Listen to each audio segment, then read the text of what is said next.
Good evening and welcome to Resistance TV. It's Wednesday, it's 7 o'clock and it's the 18th of October. Chris isn't here again this week. He's down in Bristol, I believe, with David Miller. David, if you do watch this, we're sending you all our love and our thoughts are with you during your court case this week. And we hope everything goes accordingly. Another announcement I have to make is we thought Miko Peled was coming on with us this evening. Unfortunately, Miko has had to back out at the last minute. Something's come up. We do understand he has family still in Israel, so we have to be aware of a fluid situation over there. So hopefully we'll be able to hook up with Miko sometime during the week and do a pre-recording so we can put that out at another date.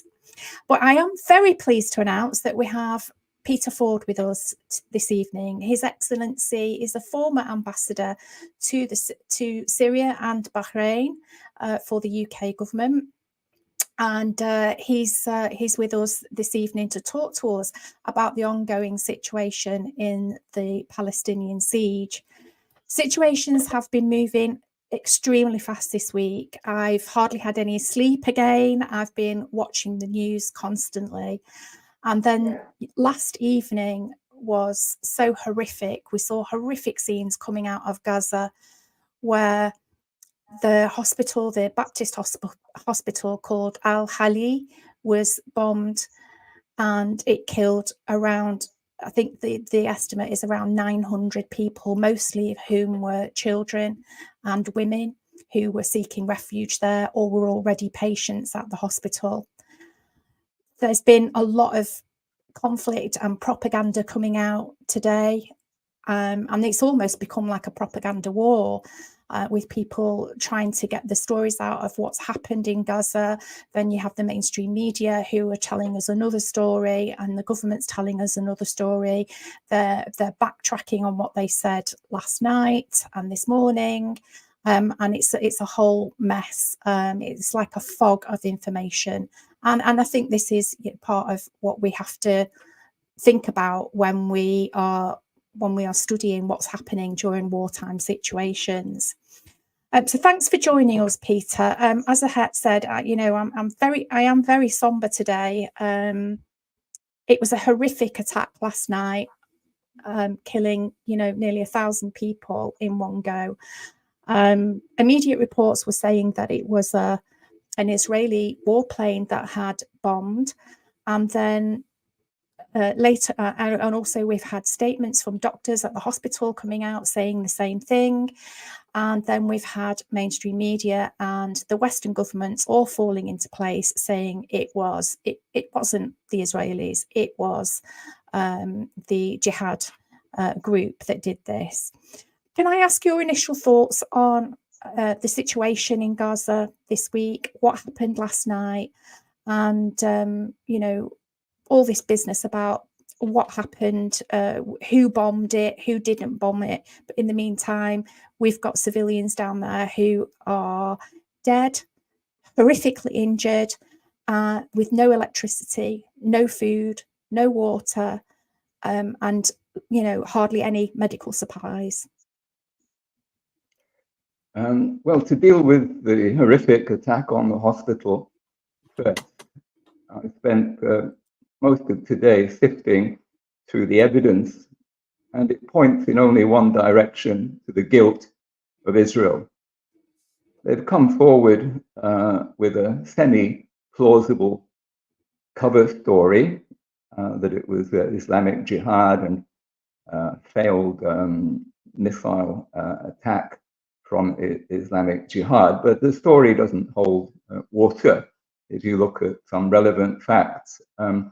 Islamic Jihad have been lobbing these homemade rockets over into Israel for several years, and they never cause more than 1 or 2 fatalities at most. And in fact, most of them, 90% of them, land harmlessly. It would be the most amazing coincidence that on the one occasion when Islamic Jihad missile misfires, that it lands in the place where it could do the most conceivable damage to Palestinian refugees.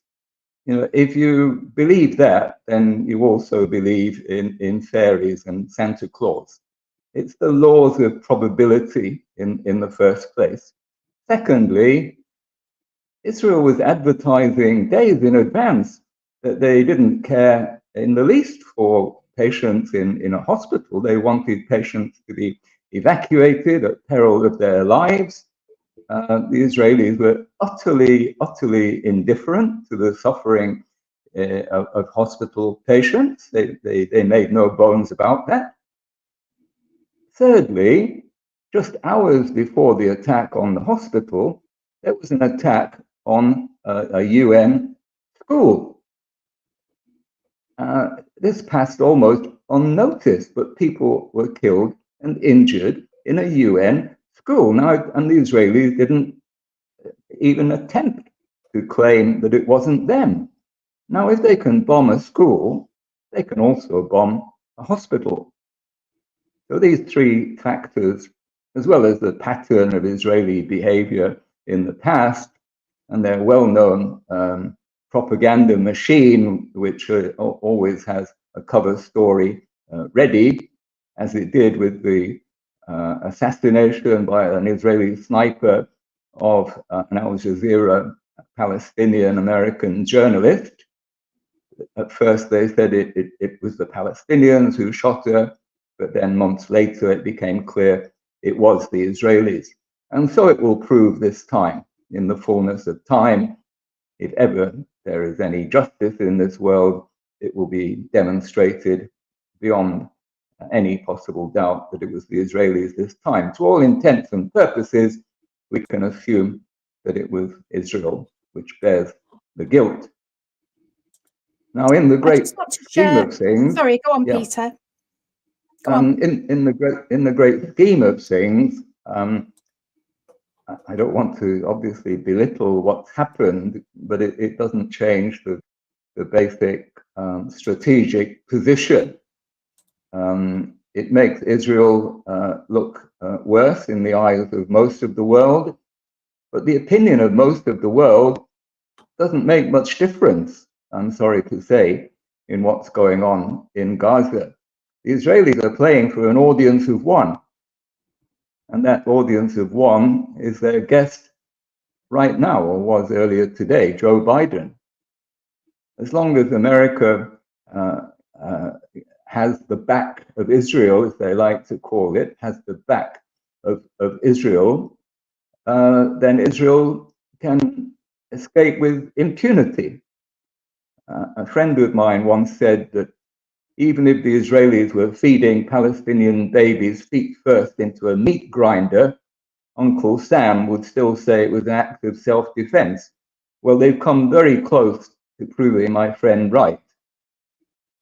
So the Americans obviously will continue to back Israel, and as we've seen at the United Nations, will veto any resolution which condemns Israel or which doesn't further Israeli interests. Yeah, well, we'll come back to the UN in a second, Peter. I just want to read a statement from a British Palestinian doctor who was at the Al-Ahli hospital last night. He'd been working at the Al-Shifa hospital, and he'd been asked to go down to Al-Ahli to help. He's a fabulous surgeon who deals with burns and plastics and things like that. So he was at Al-Ahli when this happened. I don't want to be sharing any of the horrific images and videos that probably most people have already seen going around on social media. I'm not going to be sharing them here, but I did want to share his statement about what happened at the time. So this is Ghassan Abu Siteh, and he said, I still have difficulty communicating since I lost my phone in the massacre. We now know that the number of killed exceeds 500. This number will increase as I saw many dismembered bodies and body parts as they carried the last patient into the ambulance past the courtyard. This was the most advertised crime in history. It was a massacre by appointment. The Israeli government has been open about it, saying it was going to target hospitals for the last week, and the world just stood by and did nothing. The number of children who were killed exceeds 50%. I saw a body of a toddler. I'm not going to say that next bit. You can read it for yourself. The remaining patients who were at Al-Ahli Baptist Hospital were moved to Shifa Hospital. Shifa has now run out of external fixators needed to stabilise fractures. This morning, the bombing continued. Another one of my colleagues at the burns unit found out that his father was one of those seeking refuge at Al-Ahli Hospital and was murdered. I am sorry for all the worry and anxiety I caused for my family and my loved ones. His family is still here in Britain, so obviously very worried about him. You know, why would a surgeon, a doctor of his caliber, have any reason to lie, have any reason to say that this was Israel who have bombed the hospital? Yes, the people on the spot are the best place to assign responsibility. And I believe there are many testimonies to the impact which took place, which was much more like the impact of a supersonic missile, an Israeli bomb being rained down, much more than the impact from a low-flying, homemade, souped-up firework, which is all that Islamic Jihad possess. So the doctor's testimony fits with that picture. And then shortly after, not more than a couple of hours after they bombed the hospital, they then bombed a bakery that wasn't far away. And I'm just going to share this with you. Just bear with me a second. So this was the bakery in a place called Nusre. So they bombed that, and I was having a look at some further information on this, and it's actually a charity organisation called the WFP, who runs a lot of the bakeries over in Gaza to help feed the displaced families who are in shelters.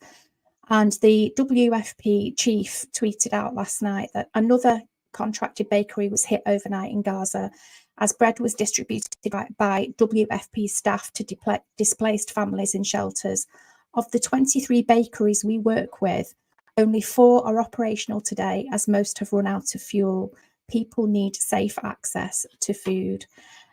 So that was the bakery, and then they also bombed the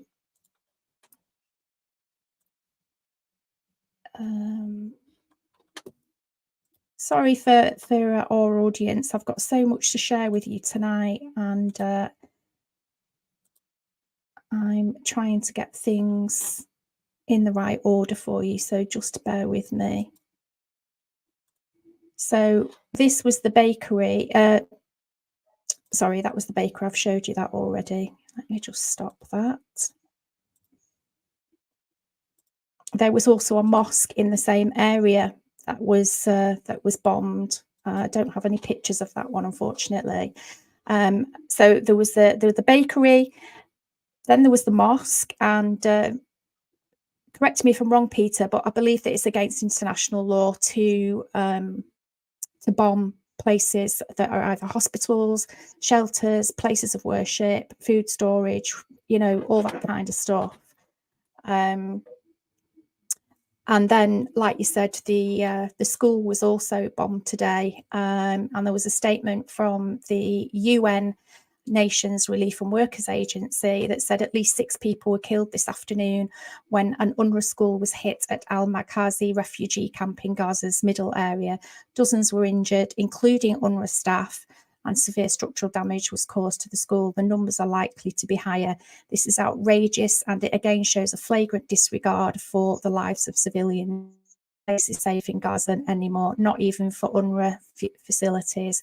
The school was hit during Israeli forces airstrikes and bombardment on the Gaza Strip. At least 4,000 people have taken refuge in this UNRWA school turned shelter.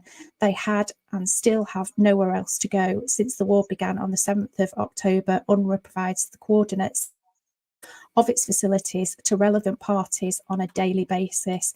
Now, I've also heard the same, that the hospital had shared its coordinates as well, to say that it was a hospital and they weren't to go and bomb in that area. So again, so that's another source. That's the UN relief agency who are also saying that it was the Israelis that bombed.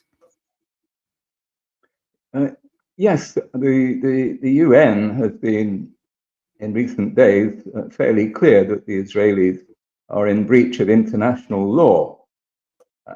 You don't get the pass to break in international law just because you're angry. The WFP that you mentioned just now in the context of the bakery, that's one of the UN agencies, the World Food Programme. I know them well from the many times that I visited UNRWA, when I visited the UNRWA installations in Gaza, when I was myself working for UNRWA, which of course is the UN agency for relief and works for Palestine refugees. They educate half of Gaza's children and they provide medical care for another half. So the UN is in no doubt that the Israelis are in breach of international law.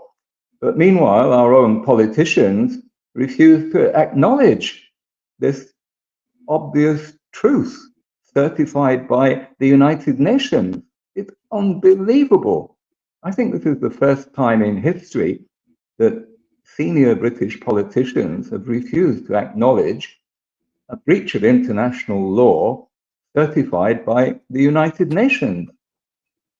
That someone like Starmer, although we could have expected it, I suppose, but that doesn't make it less outrageous that he should refuse to condemn these breaches, refuse to acknowledge that they are breaches of international law, and the most he can do is now belatedly, very belatedly, ask the Israelis politely to be a bit more careful. It's no wonder that councillors, Labour councillors, especially of Asian descent, are leaving Labour in droves. And they're very welcome to join us here in No to NATO and in the Workers' Party of Britain. We would welcome them, and we will, I hope, welcome them with open arms. Absolutely. Now, I just wanted to show a clip to our audience of the response from the Arab Council in the UN. You know, they were under no doubt last night, and they sent the UN ambassador to for Palestine gave a very, very strong statement last night. So I think people really do need to see that. So I'm going to share that with you.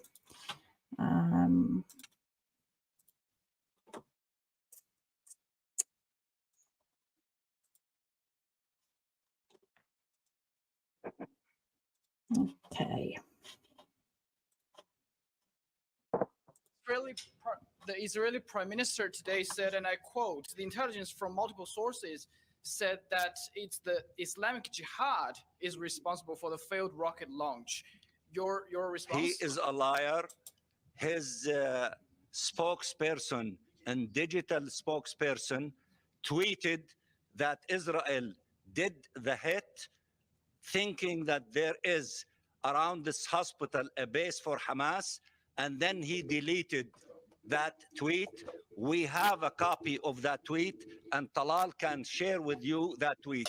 Now they change the story to try to blame the Palestinians. It is a lie, and the Israeli spokesperson of the army, about a week ago, made a statement in which he said, evacuate the hospitals. The hospitals are target. And in fact, they hit one hospital a week ago. So their intentions is evacuate or hospitals will be hit, and they are responsible for that crime, and they cannot fabricate stories to deal with it. Yeah. And that tweet that was sent out by the digital spokesperson said, he's a guy called Hanania Naftali, and he tweeted out, breaking, Israeli Air Force struck a Hamas terrorist base inside a hospital in Gaza. A number of terrorists are dead. That is what he tweeted out straight after, and then he deleted it, and then they blamed it on Hamas. And then that tweet disappeared, and then they blamed it on Islamist jihad. How disgusting. I just can't get over it. I don't know what our audience is thinking when they're seeing all these receipts that we're bringing tonight. It's absolutely appalling. Peter, can I get your response on what the UN ambassador for Palestine said? It did actually go on a little bit longer, the original one that I saw, and the UN ambassador for Egypt and the UN ambassador for Jordan also spoke in very, very strong terms about there needing to be a ceasefire. And they also called for, at that point, the King of Jordan to cease his talks that he was supposed to be having with Netanyahu and Biden today, which they did. They did go ahead and cancel those talks. So just going off your sort of your experience, Peter, as an ambassador to Arab countries, what do you think is going on here in the background? Well, I'm sorry to say that it's mostly theatre.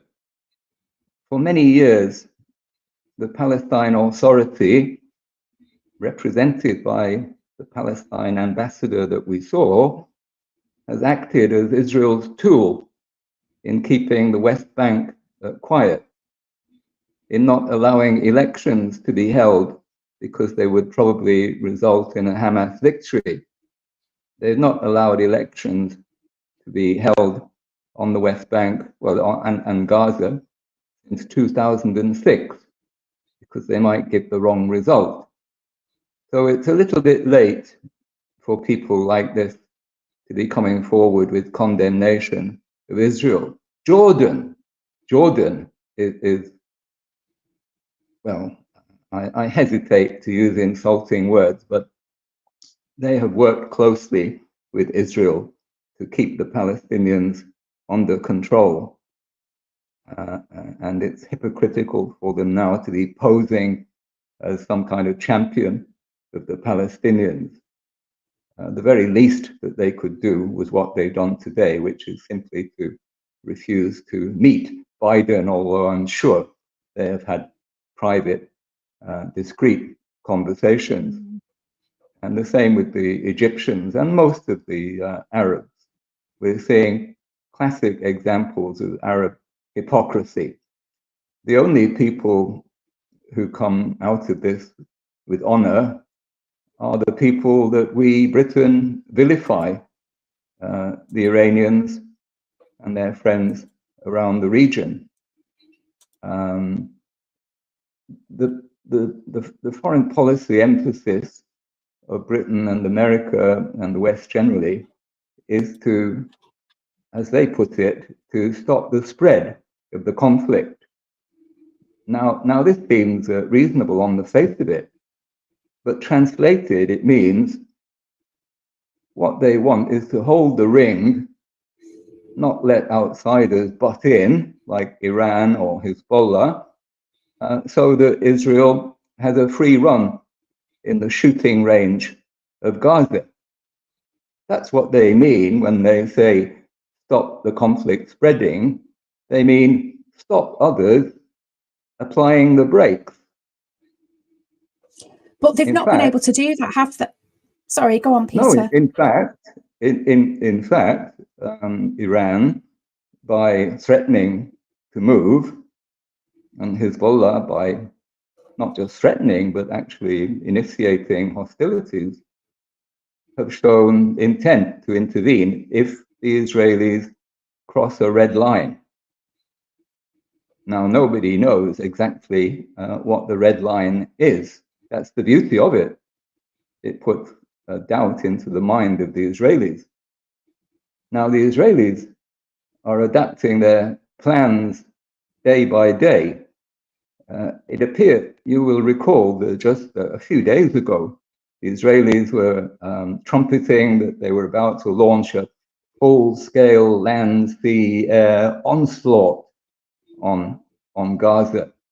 And all the Western experts were saying it's inevitable.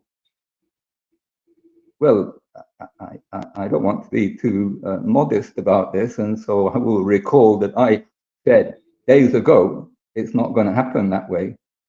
It's not going to happen that way. And now they're changing their tune. They're talking about a more limited incursion.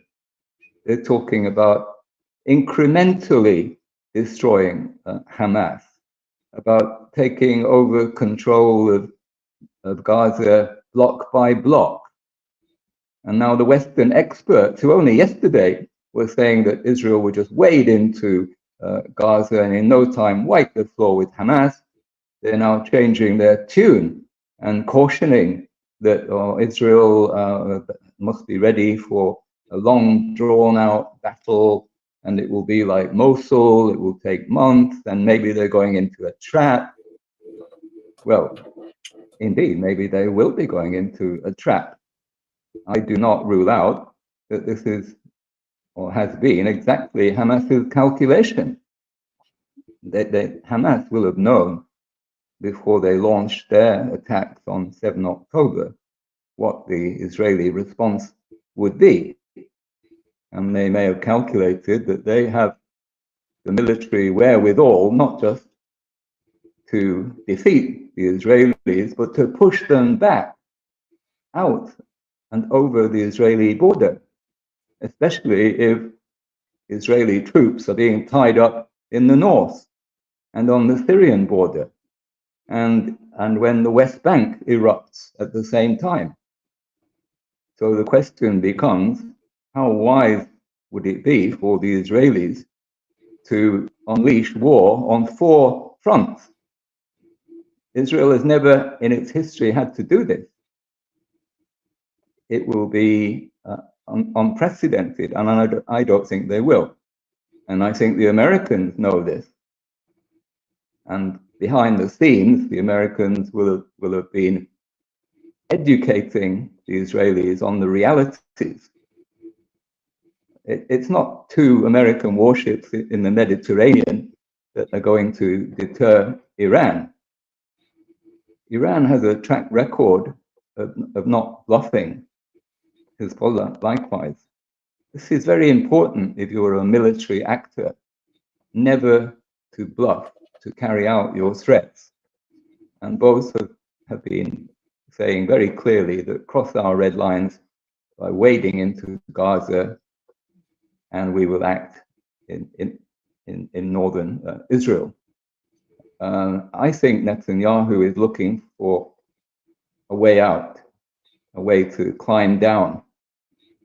And the job of the Americans is to help him to negotiate a humiliating stand down. Very difficult, maybe quite long drawn out. But every day that passes makes it less likely that the Israelis will mount a full-scale ground invasion of Gaza.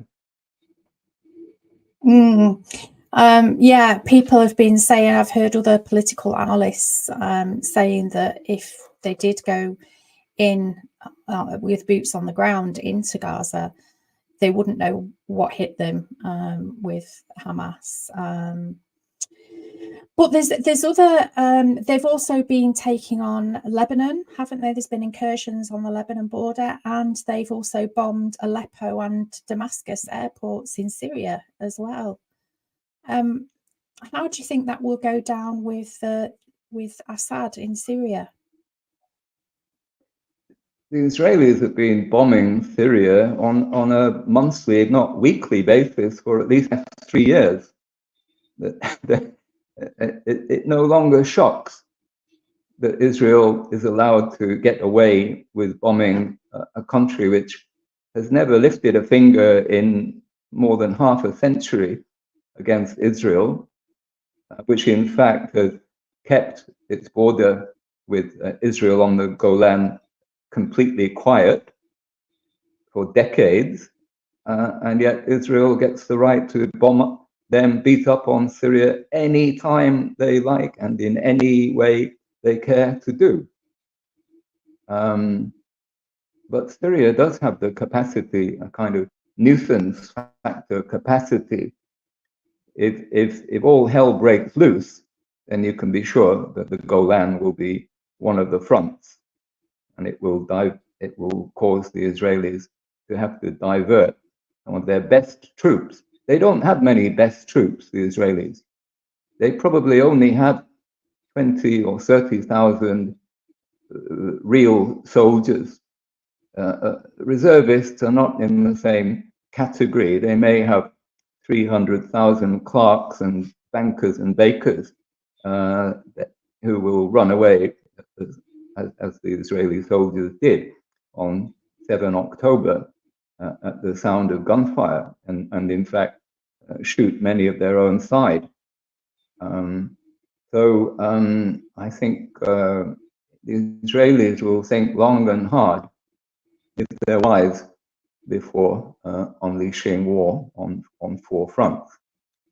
I would be worried if I was an American sailor. Why? Because Iran might attack? No, because Israel might attack. Israel, in fact, has a track record. They sank the USS Liberty back in the 1950s. This is not contested. I'm not saying anything controversial here. The Israelis sank a US warship, and they would be quite capable of doing something similar if they could draw America into their side with boots on the ground, the US Air Force, all the rest, if that was the way they thought they could save their skins. Yeah, I would encourage people to look up the USS Liberty. There was an American independent news, a Christian news channel, actually. They're called True News. And they made a documentary about the USS Liberty and interviewed a lot of the crew that were on board that day when they were attacked by Israel, and also how they were threatened to keep their mouth shut in no uncertain terms. It's a really harrowing story, actually, and I would encourage anybody to go and look that up. After the incursion, I can't say incursion. Let's use the right terminology. After the massacre at the hospital last night, there was thousands of people across the Arab nations who went out onto the streets. Lebanon was flooded with people, with cars streaming down to the Israeli embassy. It was the same scenes in Tehran. It was the same scenes in Ramallah, in the West Bank. There were scenes all over I think in Tehran, all over the Arab nations. There were scenes of embassies on fire. Do you think that this will make the Arab nations step up into gear because their people are, raising up against them because of this issue? I'm sorry to say I don't think it will make much difference, except possibly on the West Bank. But there have been violent demonstrations against this entrenched regime of the Palestine Authority, which, as I mentioned earlier, has been there since 2006 without elections, and they've suppressed protests and dissent, and they look like they will do the same again with the West fully in approval. But there is an outside chance that this episode will so discredit Mahmoud Abbas that when the dust settles, he will step aside. But there will still be an immense problem that the Palestinians are not properly represented. They're not democratically represented.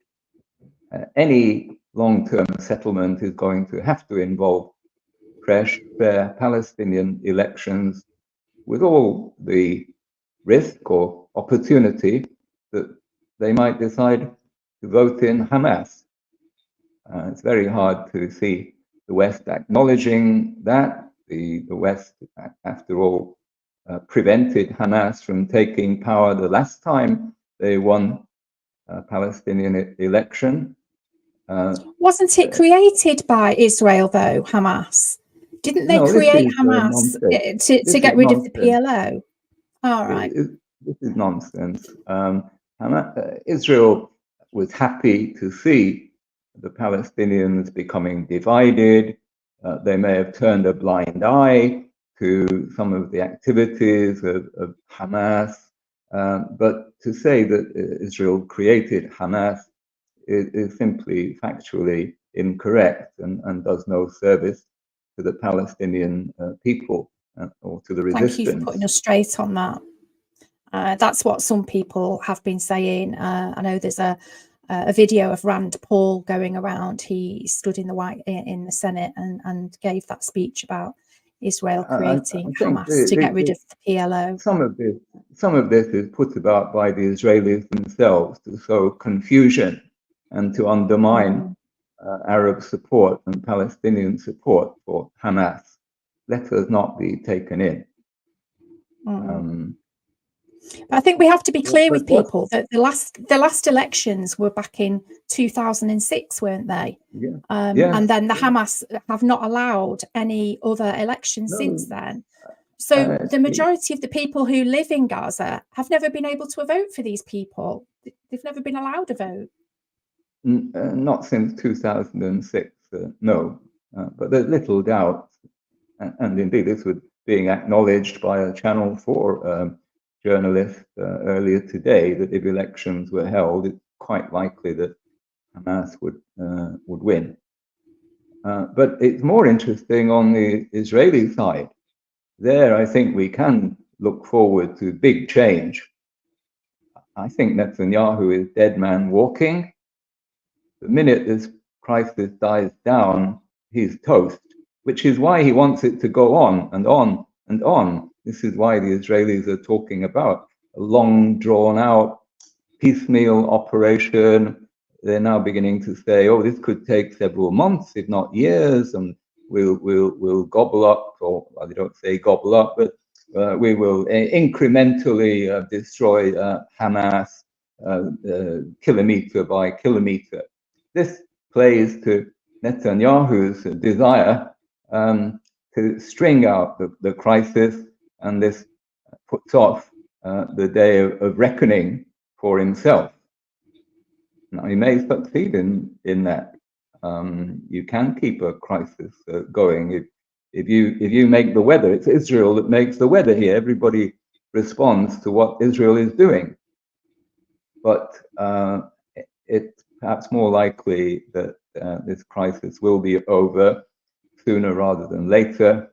And at that point, the Israeli society is likely to, the fractures which are already deep, Israel is coming apart at the seams, because many Israelis are very angry with Netanyahu for having gotten into bed with the racists of his present government coalition, provoked the Palestinians, and not just angry but also frustrated. They haven't had a chance to vent their anger.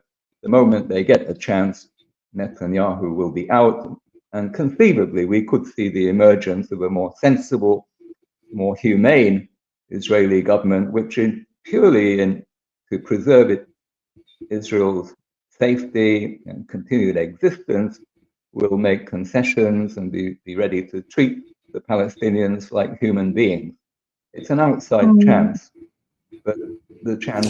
But if they don't let humanitarian aid in quickly, there's going to be nobody left in Gaza because they have no food or water and no medical supplies, and they've already been without water for about 4 or 5 days now.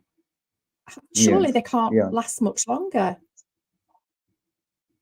Well, indeed, if literally they starve Gazans to death, but that's something I think even the Israelis are not going to be able to manage, because there will come a point at which even the American stomachs will turn. And besides, that is not going to be necessary for this strategy of stringing things out. And so today we see that the Israelis are relaxing the siege. Now they are graciously allowing some help to go in through Rafah on the Egyptian border. It's no longer, I think, in the Israeli interest for these harrowing images to be coming out of Gaza. We're moving now into a new phase. We're also moving out of my battery. I'm afraid my phone is going to conk out any moment. Oh, right. Okay. Well, Peter, we'll wrap it up there for now to save your battery. And I'm sorry we didn't get time to go to anybody's questions. But I will make a note of them. And like I say, if I can get hold of Miko Peled to do a pre-recording, I will ask it. I promise to the audience, I will ask him some of those questions. So I'll try and just take a screen grab of those before we close down the stream. Peter, thank you so much for stepping up at the last minute. You're amazing, and we think the world of you, and hopefully we'll speak to you again soon. And you're down in London for the big demonstration in London on Saturday. As long as the rain isn't too bad, I expect to see an even bigger crowd than the more than 100,000 who were there last Saturday. And where is it going from, and what time? From at noon from Hyde Park Corner. I think it will march down Oxford Street and back down to Downing Street. Well, if anyone can make it, there are demonstrations going on all over the country again. I know there's one in Manchester outside the BBC at Salford Quays at 1 o'clock. If you're in Manchester, but just have a look on your Facebooks. There's loads of demonstrations going on again over the weekend. So please do try and attend. It's one of the things that you can do. Keep a voice for Gaza. We are their voice. And we have to keep them in our hearts, in our prayers, and we have to keep shouting for what they need. We need to keep shouting for the humanitarian aid to get to them and for a ceasefire immediately. Thank you all for joining us. Peter, I'm going to say goodnight to you now. Hopefully Chris will be back with us again next week. I've been saying that for a few weeks now, haven't I? I know he was back briefly with us last week, but hopefully he'll be back again next week. I want to thank you all for joining us, and we'll see you all again next week. Thank you. Bye-bye.